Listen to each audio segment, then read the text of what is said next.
pag-usapan po natin itong umiinit, panawagan, siguro dala ng galit, dala ho ng talagang naguguluhan na sa ginagawa ng Senado under leadership ni Senador Chis Escudero as Senate President. Alam po ninyo, yung issue ng panawagang mag-resign, yan po ay nasa sarili na ni Escudero kung kanyang gagawin. Ang papairalin lang dyan kung meron, delikadesa. Delikadesa, pwede siyang mag-resign as Senate President. Yun lang yun. Delikadesa, kung siya ay gustong mag-resign as Senador. Dalawa po kasi ang posisyon na yan eh. Hindi ka magiging Senate President kung hindi ka Senador. So ano ba ang panawagan nyo? Mag-resign siya as Senador o mag-resign siya as Senate President? Yun ang sagot ko. Delikadesa lang. Pwede niyang gawin yan. Ngayon, ang issue naman ay kung ayaw niyang mag-resign as Senador, as Senate President, dahil delikadesa nga lang po ang pwedeng gawin dyan, hindi naman po ganun kadali na siya ay matanggal as Senador. Kasi siya po ay may mandate, elected ng 6 na taon yan, mula 2022 hanggang 2028. So hindi ganun kadali. Kasi hindi naman po impeachable official ang Senado or ang Senador.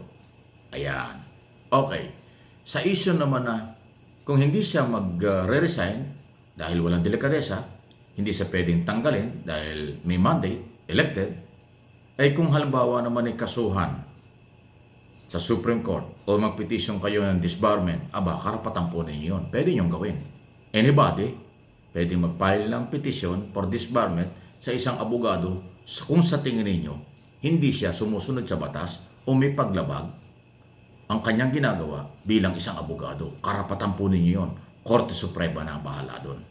Kung kaya niyong i-justify na karapat-dapat madisbar o matanggalan ng lisensya bilang abogado, ang Supreme Court na po at Integrated Bar of the Philippines ang bahala dyan. Kasi pag nagpetisyon kayo sa Supreme Court, ipapasa rin yan sa tutuhingi ng tulong ang Supreme Court sa IBP, samahan ng mga abogado, para ho dun sa issue ng disbarment kung merong ground ba o wala. Yun po yun. Yung lahat ng inyong karapatan meron. Pero may mga limitasyon. Kaya ko lang sinasabi ito para meron kayong idea. Kasi nga, ang lakas na ng panawagan at comments, reaksyon ng tao na tanggalin, madisbar, or alisin dyan sa Senado. Yun ho yung kanyang posisyon eh. Senate President, elected Senador, abogado. So may mga proseso yan. Yung pong pagtanggal sa kanya bilang Senate President, mga senador din po ang merong otoridad doon, kapangyarihan. Yung mga senador na member ng Senado ngayon, yun ho ang may karapatan kung kailang dapat tanggalin o hindi. Hindi ang mamamayan na masusunod doon. Exclusive yan sa senador lang. Okay? Kung magre-resign siya, sabi ko nga, nasa kanya yon, pero hindi ko gagawin yan.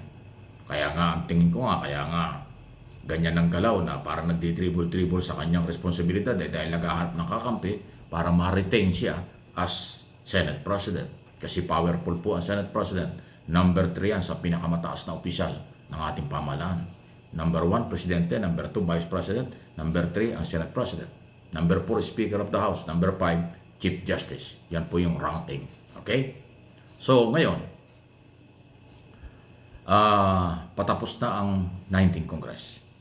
Papasok ang 20th Congress. At magre-resume ang 20th Congress sa July 28. Magkakaroon ng session ng Kongreso at Senado. Maghahal sila ng bagong Speaker, bagong Senate President. Kung mapapalit sila nasa kanila, kung hindi, nasa kanila rin. At gagawa sila ng nagdidik sila ng joint session para sa ika-4 na State of the Nation Address ng Pangulong Marcos.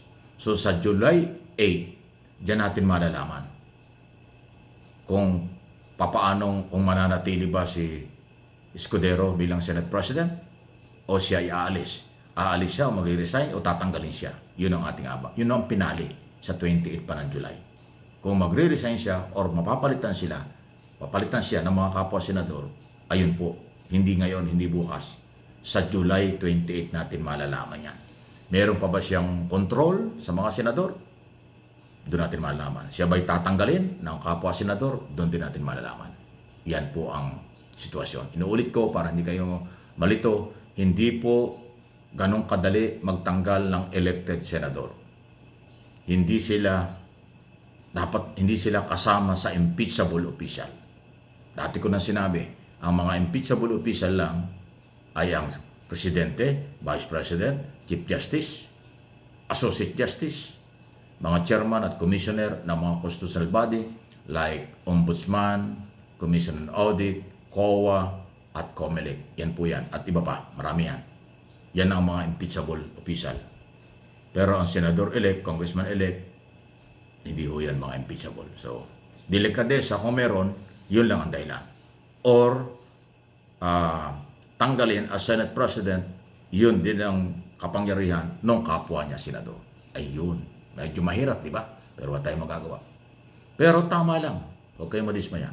Tama lang na kayo magsalita.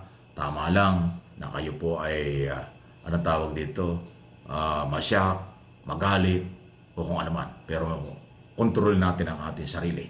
Kasi sila pa rin po ang merong karapatan kapangyarihan kung ano ang kanilang gagawin.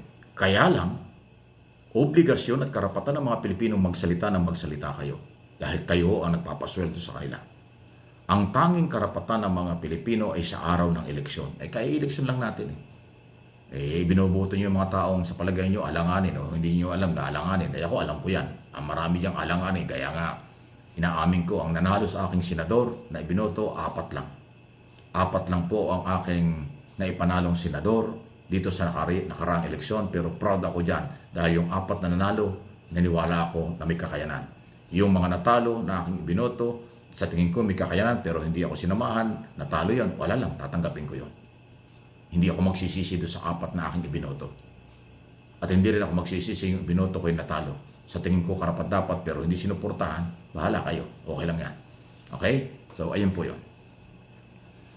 Sa eleksyon sa 2028 pa, kayo makakaganti kung galit kayo diyan sa mga senador na yan na mag-expire ang term sa 2028. Pero yung mga senador na kahahalal lang nitong nakaraang eleksyon ng Mayo, hanggang ano yan?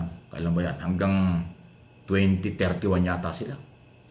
Hindi sila kasama doon sa 2028 election. So, 6 na taon kayo magsisisi kung nagkamali kayo ng ibinoto. Ako, wala akong pagsisisihang mga senador na ibinoto. Kasi yung ibinoto kong natalo, proud pa rin ako. At yung ibinoto kong nanalo, ay sa tingin ko, karapat dapat sa Senado. Kasi yung aking 4 na senador na nanalo ay naninindigan doon sa kailang constitutional duty. Nagpahayag na po yung mga senador na ibinoto ko na yung constitutional duty ay kanilang gagawin. Nakuha na ninyo more or less kung sino ibinoto ko. Ayan po. Kaya maging marunong sa lahat ng oras pagkakataon, ayan po yung for information sa ating lahat. Yan po ang sagot ko at paliwanag ko, opinion ko doon sa inyong panawagang mag-resign or tanggalin si Escudero na ipaliwanag ko na pakireview po nyo ang tape. Pakireview nyo itong video ito. Okay? For education lang po, for information lang, walang personalan. Trabaho lang po ito. Opinion lang ang ating pinangugutan base sa malalalim na mga kaganapan at naglulumiyad na sitwasyon sa ating lipunan.